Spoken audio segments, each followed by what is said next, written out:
concern while all this was happening? The concern mostly was that the sniper was still around. About what time was it when you responded to the courthouse? Just a little bit after 11. And where did you go within the courthouse initially? Initially, I was in the main lobby area. When you walk in, there's a section where you go through the metal detectors and all that apparatus right in there.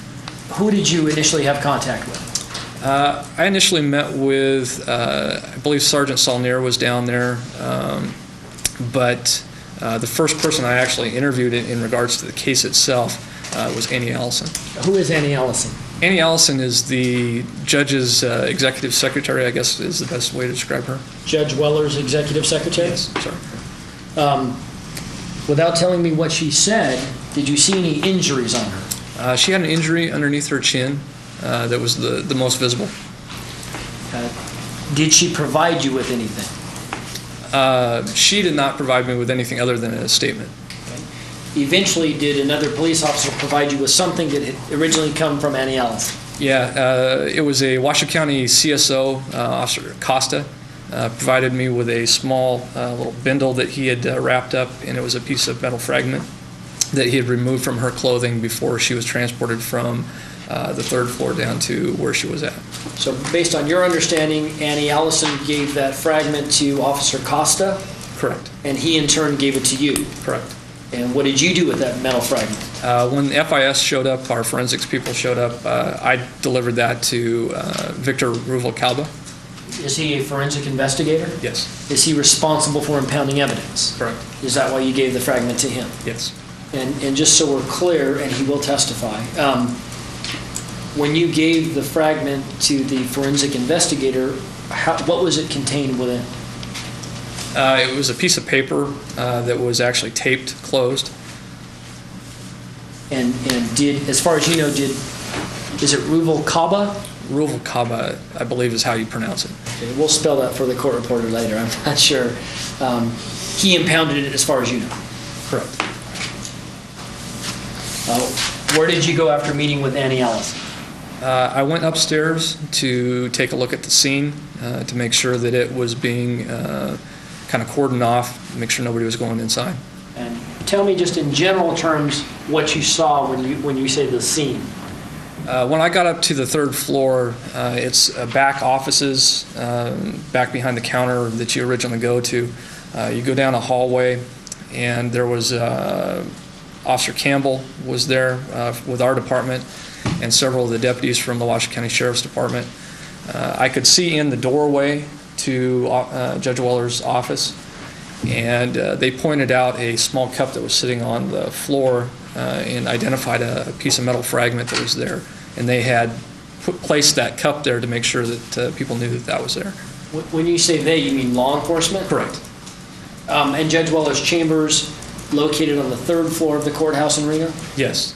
And it's the north building of the courthouse. Did you ever go inside the judge's chambers on June 12th? Yes. What did you see? We went inside after we were given basically the all clear to go inside. The north-facing windows, I believe it's the second window pane that was in, was almost completely gone. There was a small, almost a triangular-shaped piece of the glass, and it appeared to have a bullet strike to that. There was glass inside the window. Majority of the glass was inside, which we surmised that meaning that the shot had come from outside to inside. One of the goals. We're going to take you right back into that Nevada courtroom in just a few moments. But in the meanwhile, keep those emails coming as we take this break. Here's what two of you had to say about Darren Mack's case. Teresa from Canada writes, the defense's theory is appalling, putting all the blame on the victim after all. Mack is in for the fight of his life, whereas his estranged wife can no longer fight for her life. And Laura in Georgia says this, I understand lawyers are not fond of an insanity defense, but people can be quite organized during a psychotic break or delusion. You can be focused on tasks you want to accomplish during an episode. That's interesting. We'll be right back, folks. Stay with us.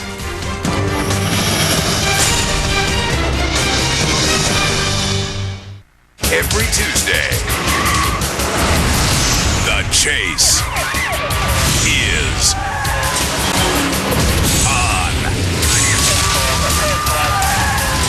Desperate drivers run from the law. And the law runs them down. Down on the ground! Hot Pursuit, an all-new episode premieres every Tuesday at 10 on Court TV. You guys watching football? Good stuff. Play. That's high def, right? Oh, it's a bee in there. Move! It's 4th and 1. This is incredible. What? Hey, can we flip over to figure skating? What an amazing... Wow, that's probably a big play, huh? At least you can keep your heartburn from coming back with Prilosec OTC. The only OTC heartburn remedy that works to block heartburn before it begins. For 24 hours with 1 pill a day. Try Prilosec OTC, the round-the-clock heartburn blocker. If at the end of the day your financial needs have changed and you need cash now, J.G. Wentworth can help. J.G. Wentworth will provide the most cash for your structured settlement or annuity payments. We work with thousands of people just like you to get the cash they need today. It's your money. Use it when you need it. Call J.G. Wentworth today. Representatives are standing by. Call 866-393-4970. Hello, I'm Lindsay Wagner. You know, if you're frustrated by the quality of your sleep or because you have morning back pain, please give us a call right now. It won't cost you a thing except a minute of your time. We'll immediately send you this free video and brochure with all the details about this amazing bed, including complete descriptions of all our bed models, prices, and options. You'll have all the information you need to make a decision that can truly make a difference in your sleep. It's been amazing, the difference that the Sleep Number bed has made with my sleep personally. I have not woken up with back pain at all, not once since we've gotten it. I switched from an innerspring mattress to a Sleep Number bed, and now I sleep better than ever. It's the only bed I know of that's clinically proven to improve your sleep quality and relieve back pain. And it also costs about the same as a traditional innerspring mattress, yet it lasts twice as long. Now, like most of us, before I got my Sleep Number bed, I used to toss and turn during the night. I'd wake up, roll over, find a comfortable position, and then go back to sleep. But on a Sleep Number bed, I actually sleep all the way through the night. And I didn't realize I wasn't getting a good night's sleep until I experienced one on a Sleep Number bed. I also noticed that I have more stamina during the day, and I know it's because I'm getting a more recuperative sleep. So why don't you call us right now and see if it isn't true for you as well. Call 1-800-861-3377 for your free information kit with video or DVD, brochure, and price list. Call this number now, and you'll also receive a special $50 thank you gift card just for inquiring about the Sleep Number bed. It's that easy. Sleep Number beds come in all standard sizes and are backed by a 20-year limited warranty. Ask about our risk-free 30-night in-home trial.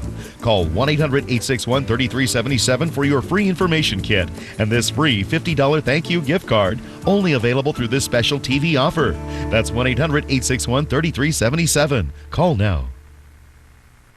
Today on Star Jones. She refuses to fetch and thinks she's human, but I still love her. Join me as my little dog Pinky gets the star treatment. Star Jones, today at 3, live on Court TV.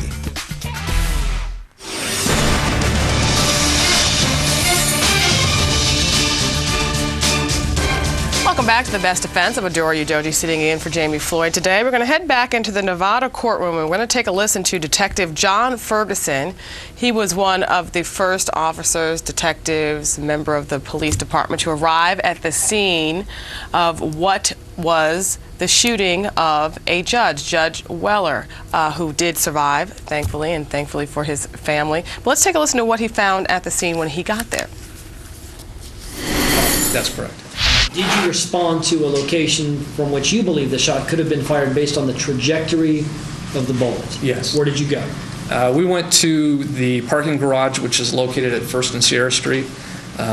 You basically go just north of the courthouse. You go across the river. There's a theater complex that's right on the north side of the river. And then on the very next north side of that is the parking garage. From the judge's chambers, did you have an unobstructed view of that parking gallery? Yes. And then from the parking gallery, did you have an unobstructed view of the judge's chambers? Yes, we had to go up to the 4th floor. The 3rd floor, you were actually looking at some of the, like the air conditioning units. So we went up on the 3rd, or the 4th and the 5th floor. from either the 4th or 5th floor of the parking gallery, you had a clear view of the judge's chambers. Yes. What, if any, evidence did you collect from the parking gallery? I collected, Victor was with us at that time. I identified 2 Killian bottle caps that were laying on the ground by the retaining wall, the south side retaining wall, and 1 cigarette butt that had kind of an impression of almost a shoe impression on it. Victor had located a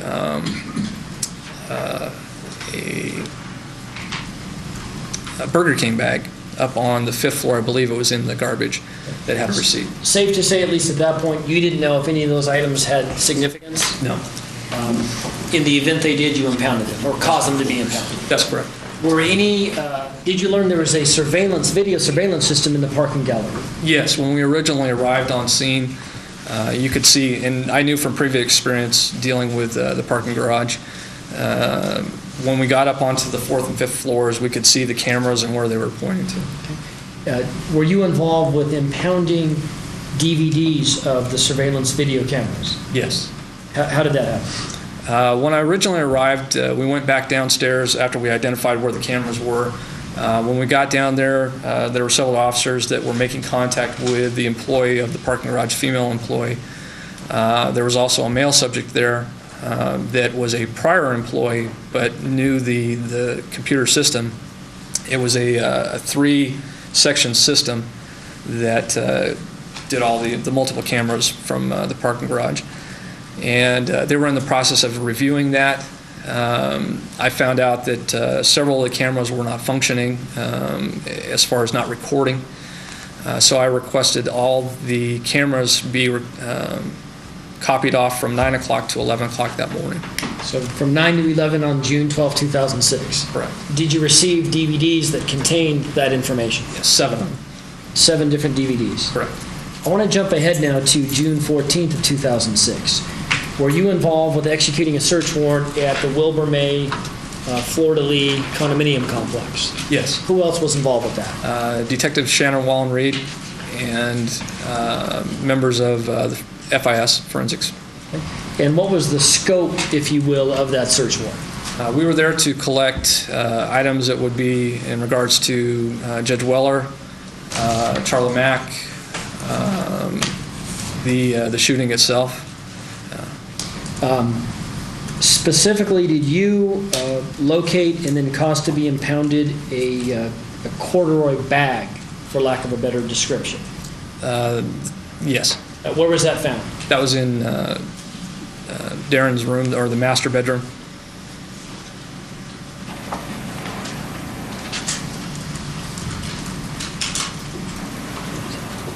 Which one is which one is that?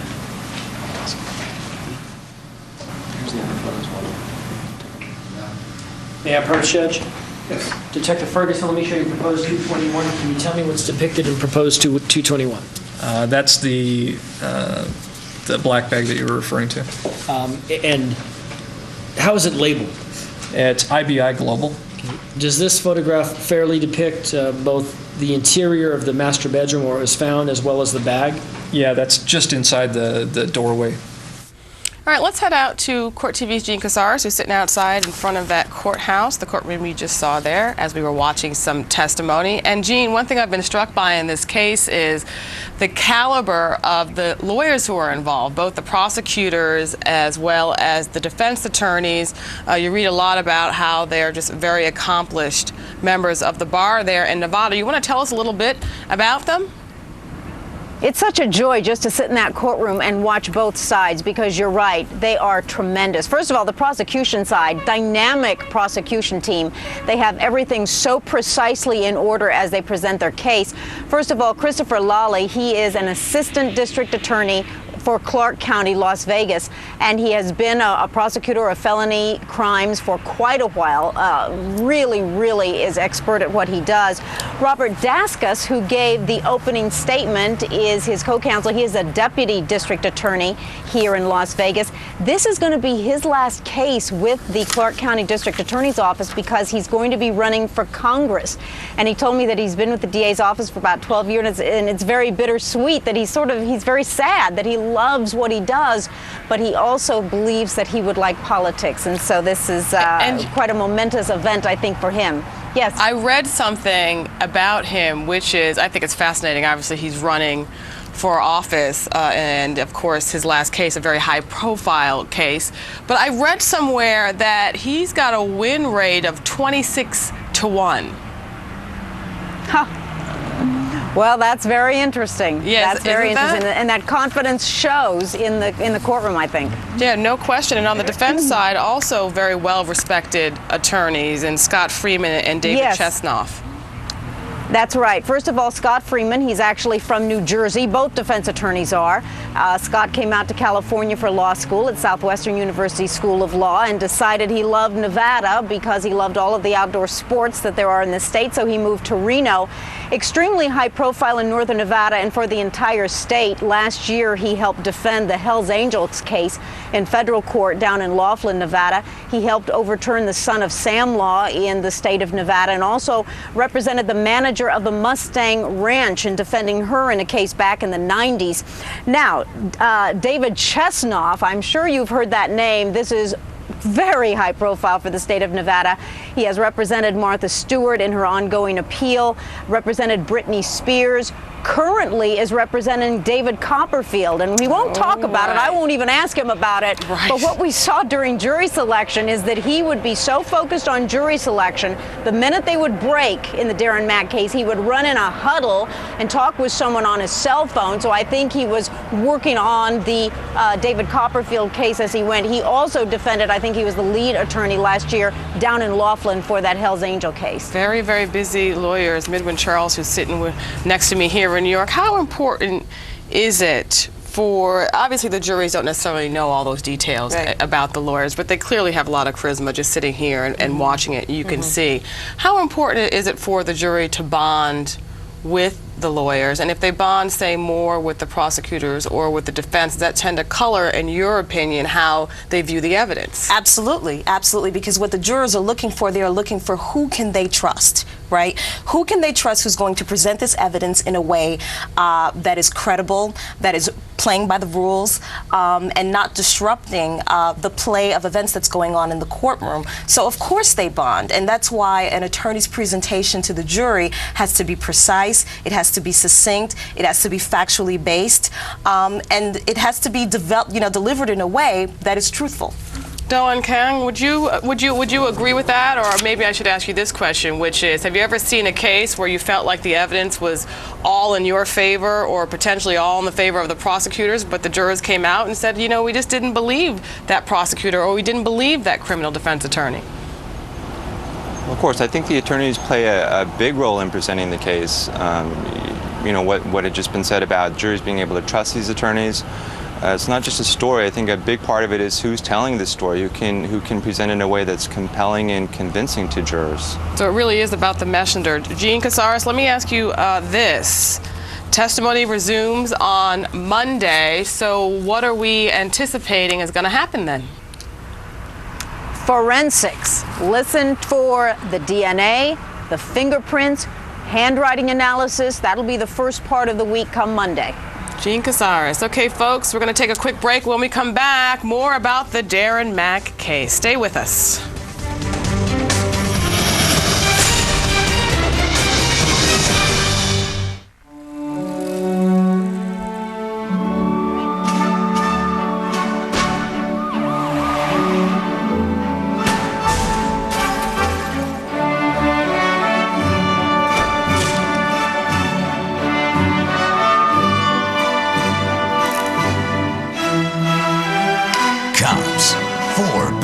Performances, Sunday starting at 8, right here on Court TV. Seriously entertaining. When When you suffer from restless leg syndrome, your legs don't want to stop, even when you do. Annoying sensations can keep you up at night when all you want to do is get some rest. Fortunately, there's Mirapex. Mirapex is a prescription medicine that helps relieve the frequency and severity of many RLS symptoms. Call 1-888-210-5002 for a free RLS guide with information on Mirapex and a money-saving offer. Prescription Mirapex may cause you to feel drowsy or fall asleep during normal activities such as driving, or to feel faint or dizzy when you stand up. Tell your doctor if you experience these problems. If you drink alcohol, are taking medicines that make you drowsy, or if you experience increased gambling, sexual, or other intense urges. Other side effects include nausea. Call 1-888-210-5002 today to get your free guide and talk to your doctor about Mirapex and RLS. Because when your legs feel better, you feel better. In the old days, shopping for car insurance meant going to company after company, filling out form after form, and getting quotes one at a time. Today, you go to one place, Progressive.com. You get the Progressive Direct rate plus those other companies' rates in about 8 minutes. It's that simple. Start at Progressive.com and get all the information you need to make the best decision in about 8 minutes. Go to Progressive.com today. Fact. You're receiving a structured settlement from a lawsuit. Fact. It's being paid out over years. Question. Should you wait to get your money down the road? Or get a cash lump sum now? Call Peachtree Settlement Funding. Get cash for credit cards, medical bills, or a down payment on a house. No one has more expertise than Peachtree in turning your structured settlement into cash today. And that's a fact. Life doesn't wait. Why should you? Call now, 1-800-444-9634. Would you like to learn how to get the most cash for your structured settlement or annuity payments? I'm here to tell you that J.G. Wentworth can provide the most cash right now for those monthly insurance payments. J.G. Wentworth helps thousands of people just like you get the cash they need today. It's your money. Use it when you need it. Call J.G. Wentworth today. Call 866-447-0873. Homeowners, want to refinance and get cash? Countrywide has a great reason to do it now. A no-cost refi. It has no points, no credit reporting fee, no processing fee, no document fee, and no third-party fees. No title or escrow fees. Absolutely no closing costs. So you wind up with a lot more cash. Call now and ask for a no-cost refi. We're America's #1 home loan lender, and no one can do what Countrywide can. Call 1-800-641-0373. Catch the world's worst drivers caught on tape. At 9, Forensic Fridays kicks off with a Forensic Files triple play. And at 10:30, it's North Mission Road on Court TV.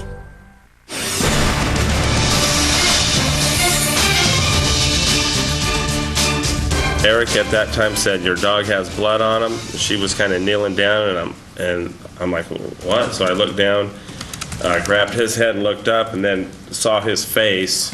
So his muzzle had blood on it, the chest area, and then down towards the feet. And at that point, I thought something has gone wrong. You know, something has gone wrong here. Something was wrong, terribly wrong. Dan Osborne's dog had blood on it, but no injuries. That's because the blood belonged to Charla Mack. Osborne was inside his friend Darren Mack's Reno, Nevada home when Mack stabbed his wife, Charla, to death. Now Mack is on trial for murder and the attempted murder of a family court judge. But Mack's not facing a jury made up of Reno residents. His trial has been moved to a Las Vegas courtroom. And as we head back into that courtroom for the continued direct examination of Reno Detective John Ferguson, good to keep in mind that Ferguson was among the first officers to make it to the scene of Judge Weller's shooting. Let's take a listen. Where were those located? Those were located in Darren Mack's room. When you say Darren Mack's room, what room are you referring to? It's the master bedroom. As you come up the stairway, you come into the living room. Off to the right is a set of double doors that leads into what I would consider to be the master bedroom. And those maps specifically were found where within the master bedroom? I believe they were around the bed area. Those two maps were impounded? Yes. And approach the witness, Judge. Detective, proposed Exhibit 13, can you tell me what that is? 2 MapQuest maps. Okay, within an envelope. Correct. Is the envelope actually open at the bottom? Yes, it is. Is the envelope in the same condition today as it was when the maps were impounded and placed within it back on June 14, 2006? Other than being open on the bottom, yes. And could you please remove the contents?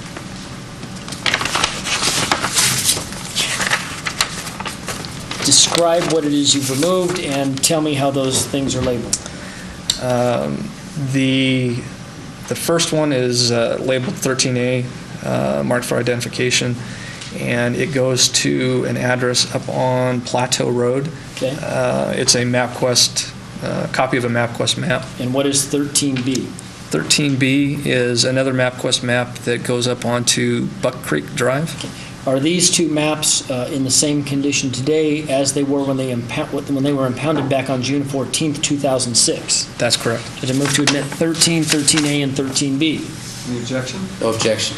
13, 13A, and B will be admitted. Thank you. Detective, without telling me specific addresses,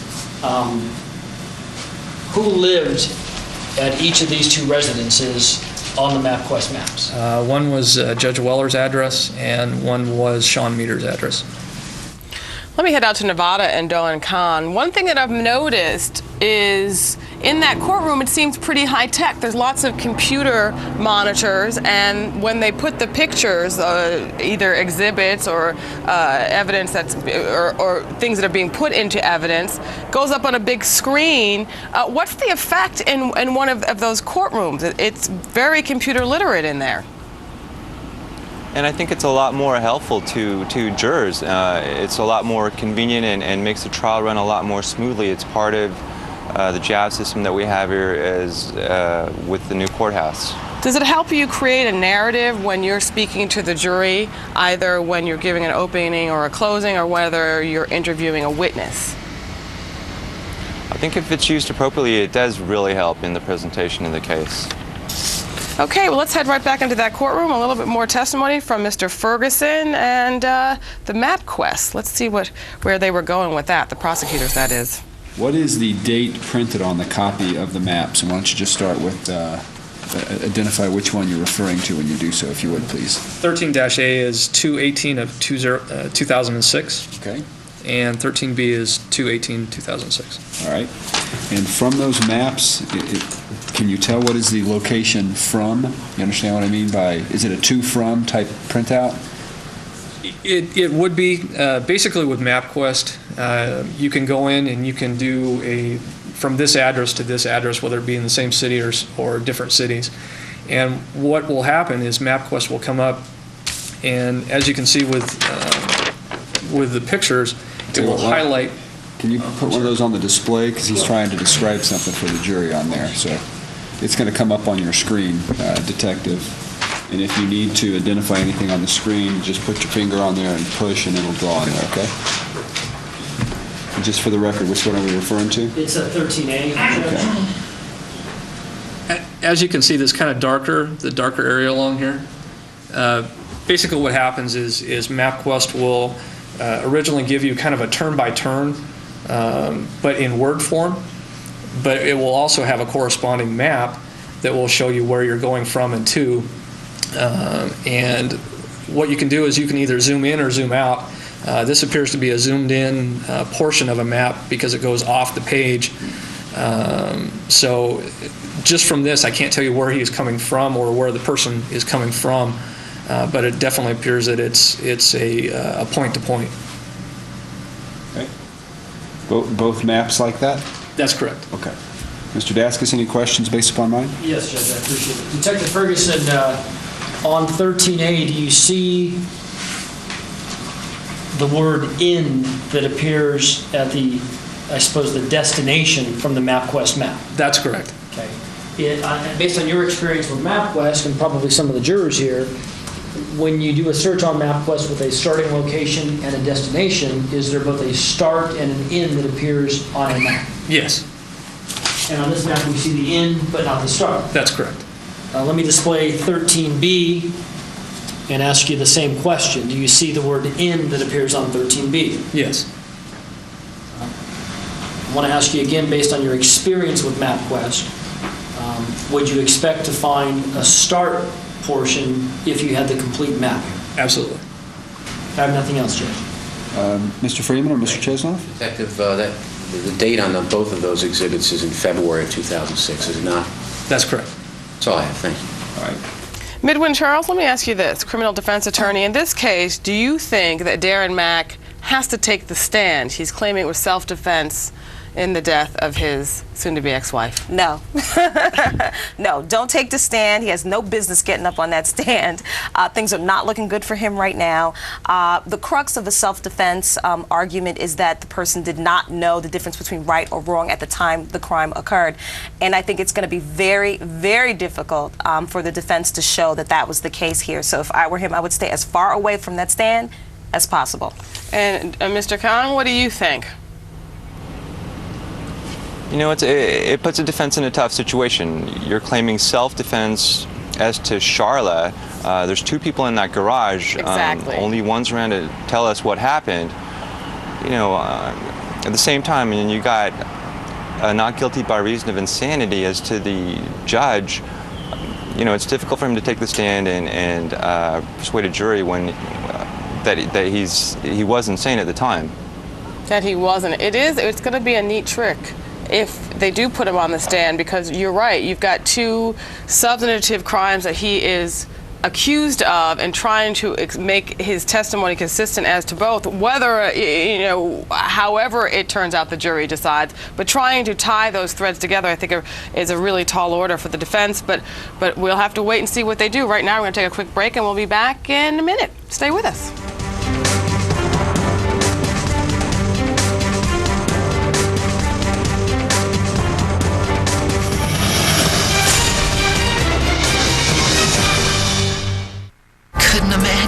Who would take her?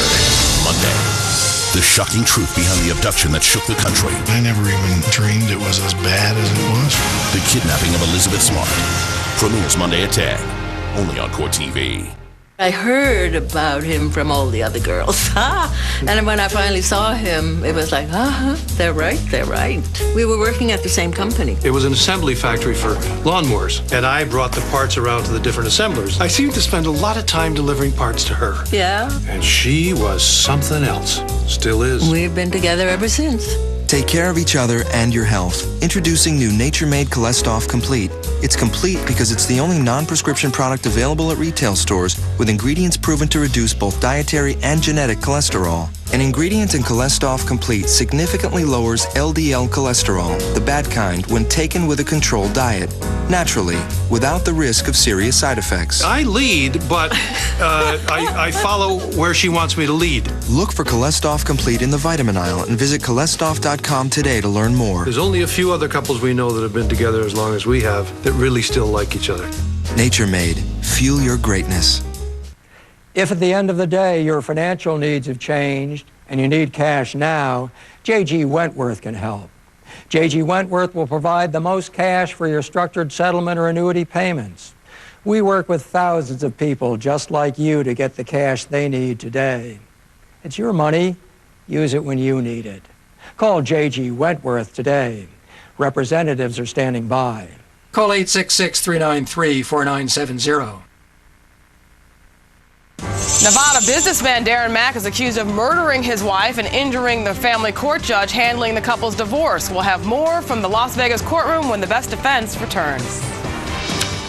A day often starts out stressful. Millions of Americans suffer from everyday stress. But now there's Relaxane, a safe, natural dietary supplement that relieves stress throughout your entire body. Relaxane is non-addictive, clinically tested, and needs no prescription. Thanks to Relaxane, I can deal with the stress. Take control of your stress symptoms with Relaxane. Look for Relaxane at your local Walgreens in the vitamin and supplement aisle. Or call now.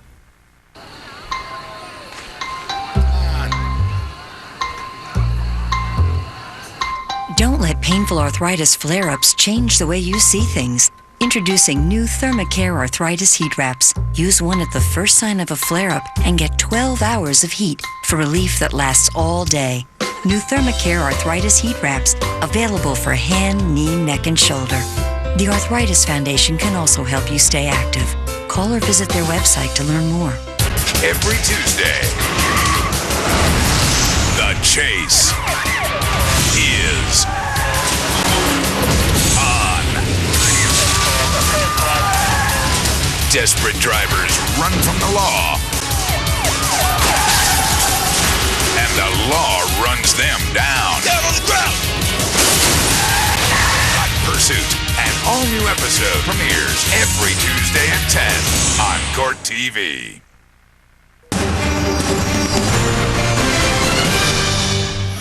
What made the Mack divorce different, if there was a difference, was the amount of money involved.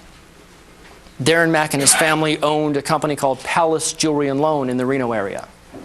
And it was a very successful business. In fact, in 2004, the defendant's estimated worth was around $10 million.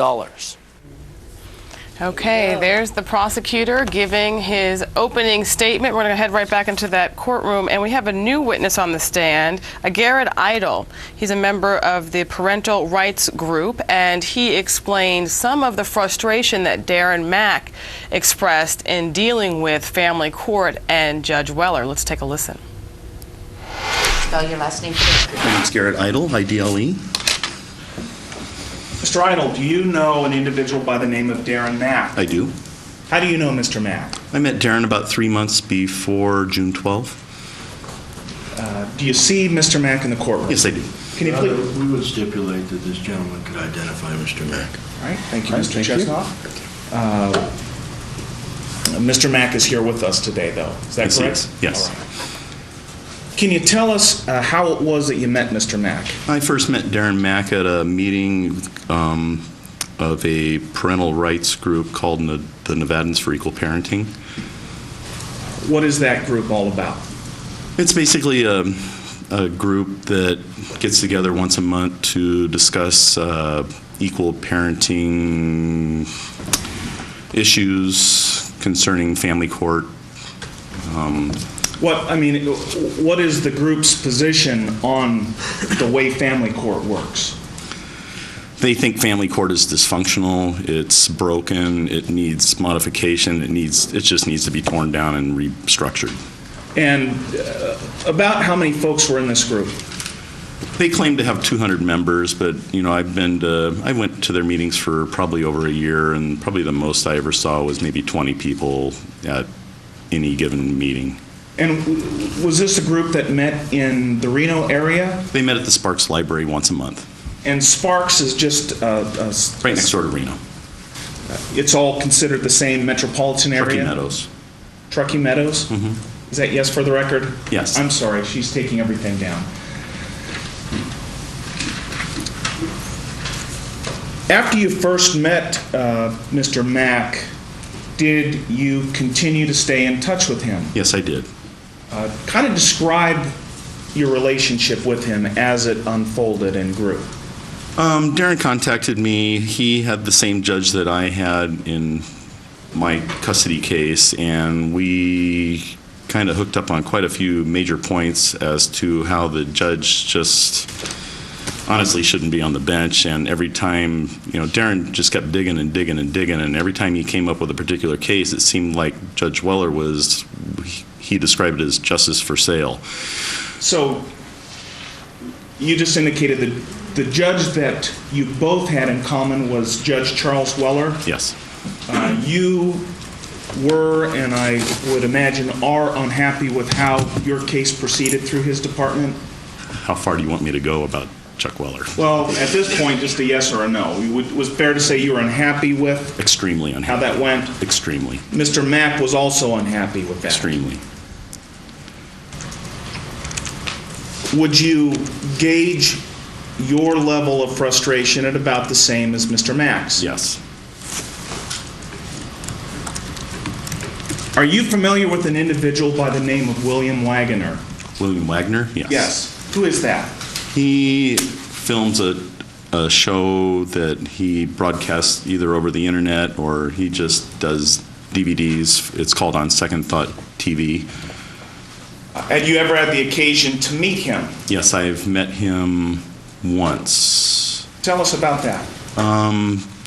I had been in contact with William Wagner, and Darren, myself, and another individual, Michael Small Moore, we drove down to somewhere near Moraga, East Bay, California, and we did a taping down there one day, about 2 weeks before June 12th. Okay.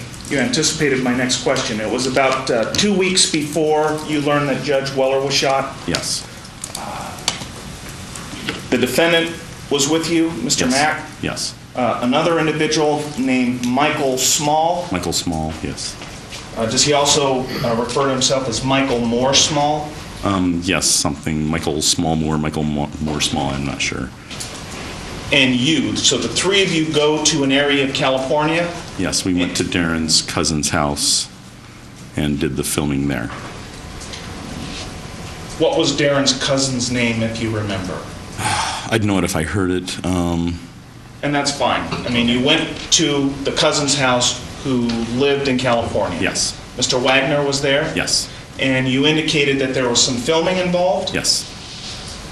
Yes. Now I want to fast forward to June 12th of 2006. At some point during the day, did you learn that Judge Weller had been shot? Yes. How did you learn that? I was working at my office, and one of the other agents walked in. And Objection, Your Honor. Well, don't tell me what anybody, specifically what somebody told you, but did somebody indicate to you that Judge Weller had been shot? Yes. What did you do upon learning that? First thing I did was call Darren.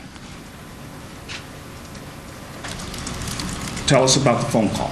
I called Darren and I said, "Hey, Darren, I just heard that Judge Weller had been shot." And he told me that he was really busy and he would call me back, and that was the last time I spoke with him. So you actually spoke with Darren Mack on June 12th, 2006? Yes. I know it's been quite a while, but do you remember approximately what time it was? From what I recall, it was shortly right after, probably within half an hour, but from what I understand, it was 11:46 in the morning. Do you remember your phone number that you were calling from? Yes. What was it? 775-378-5778. Just a little slower. It was area code 775-378-5776. 5778. 5778. I beg your pardon. Thank you. You spoke to him and he indicated that he was busy and could not talk to you? Your Honor, that's what he said. And this seems to happen a lot. We repeat the answers about... All right, let's move on. Did he ever indicate to you that he had been shot at that day? On the telephone? Did Darren indicate to me that the judge had been shot? No. Did he ever indicate to you on the telephone when you spoke to him on June 12th that he, Darren, had been shot at? Your Honor, I would object to anything coming from Mr. Mack with respect to the answer to that question as hearsay. Well, calls for a hearsay. Okay, I'm sorry? I said I'll overrule the objection. Did Mr. Mack ever indicate to you that Mr. Mack had been shot at? No. Did he ever indicate to you that he had been in a physical altercation with his wife? No. Did he ever indicate to you that he had been punched in the face and knocked to the ground? No. Did he ever indicate to you that he had been attacked? No. Did he ever indicate to you that he had been in fear of his life earlier that day? Did it just sound like normal, Darren? I guess you could say that. I mean, if he's busy, he said he would just call me back, and, it had happened a few times prior, and it's like, okay, fine, just call me back. Sounded like all those other prior times when he said he was busy and he would call you back? I didn't think anything more of it, no. Thank you. Nothing further, Your Honor. Mr. Cheswa? Thank you. Sir, by way of background, did you serve in the United States military? Yes, I did. 6 How years. long? 6 years in the Air Force. Okay, honorably discharged? Yes, sir. Thank you. And I assume at some point in time you, based on your parenting group issues, have a family of your own or children of your own? Yes, I do. I have 2 children. Okay, and as a result of that, at some point in time, you yourself came in contact with the family court system in Reno. Yes. And I gather from the fact that you joined that group and your comments about the group that were elicited by Mr. Lally, that you felt that the family court system in Reno was dysfunctional. Absolutely. Okay, and that you were trying to do things to protect yourself and your children, and you felt like you were treading water at times. Is that right? Treading water would be a nice thing. Okay, understatement? Yes, sir. Okay. Actually, you felt continually frustrated and angry. Very. Okay. And in fact, you felt that you were being treated with disrespect even though you had served your country for 6 years honorably. Is that right? Very disrespectful, yes. Okay. And in fact, one of the principal people that you felt had treated you disrespectfully in spite of the fact you'd served your country was Judge Weller. Yes. Is that right? Yes. And some of the ways that you felt that way were a result of the way Judge Weller would just act in court. Is that right? I felt belittled. He was very demeaning towards me. I have often said that he has Napoleon syndrome. Okay. That, in other words, he was condescending. Is that right? Sometimes aggressive. Yes. Ridiculing. Yes. Ridiculing. Ridiculing. Yes. Made you feel like you didn't have a shot. None. Zero. Zero. Okay. Let's head out to Nevada and Do-An Khan, criminal defense attorney there. You ever heard of this particular parental groups, or this particular parental group, I should say, or other parental groups like it? Dora, I haven't heard of this particular one. I know that we have a similar type of group down here called Equal Rights for Divorced Fathers. That's here in Las Vegas, and they're also concerned about the same thing, that fathers get a fair shake when they go to family court, go through these divorce proceedings, child custody proceedings. Is this an effective witness for prosecutors who called him? You know, I don't know that it is so good for the prosecution. I think it's there's a lot of good things that are good for the defense. That, you know, this judge, perhaps maybe not so much in what he says, but how he says it. He doesn't extend the same courtesies to the parties who appear before him. He's a little bit prickly. Doesn't have what Dave Chesnott's called in his opening statement bedside manner. You know, I mean, I think that's something that's going to be consistent with fueling this delusional disorder that Darren was suffering from. Midwin Charles, I mean, obviously some interesting points there for the defense, and obviously a way to potentially connect with jurors. Right. In saying that the system was very unfair. Right, and to connect with male and female jurors, because it's true, fathers do not get a fair shake in the judicial system, especially in family court. They are often treated like paychecks, and they are there to just, you know, they're just told, just send your check, send your check, send your check, and it can be irate, particularly when some fathers want to have custody. But with respect to this case, you know, he's right. It goes to show that he was, you know, mounting his anger towards this judge. Simmering, was mounting. I think simmering. is a word that right, comes to simmering. Because initially I was thinking, well, what are they doing with this witness here? But it makes absolute sense. Here's another person who actually felt the same way as the defendant with respect to Judge Wheeler. Right, so an interesting point there for the jury to consider. Very, very quickly, Do-An, you want to give me your final thought on this trial? 10 seconds. I think there's going to be a lot of twists and turns. I think the best is yet to come. The core of this case is going to be the experts getting into the mind of Darren Mack. What was going on there? It's going to be key. Midwin Charles, you're shaking your head. You're agreeing with him. Same thing, same thing. The forensic, we're going to hear a lot about psychology, what makes someone, you know, temporarily insane when committing a crime, what kind of facts and statistics would support that. Okay, and it's going to boil down to, as it does in so many cases, just who the jurors believe, and some very prominent experts coming up. And as Gene Casares told us, Monday it's going to be forensics. With that, the best defense will rest for the day. First, a big thanks to Midwin Charles and Do-An Khan for joining us. Stay tuned for more.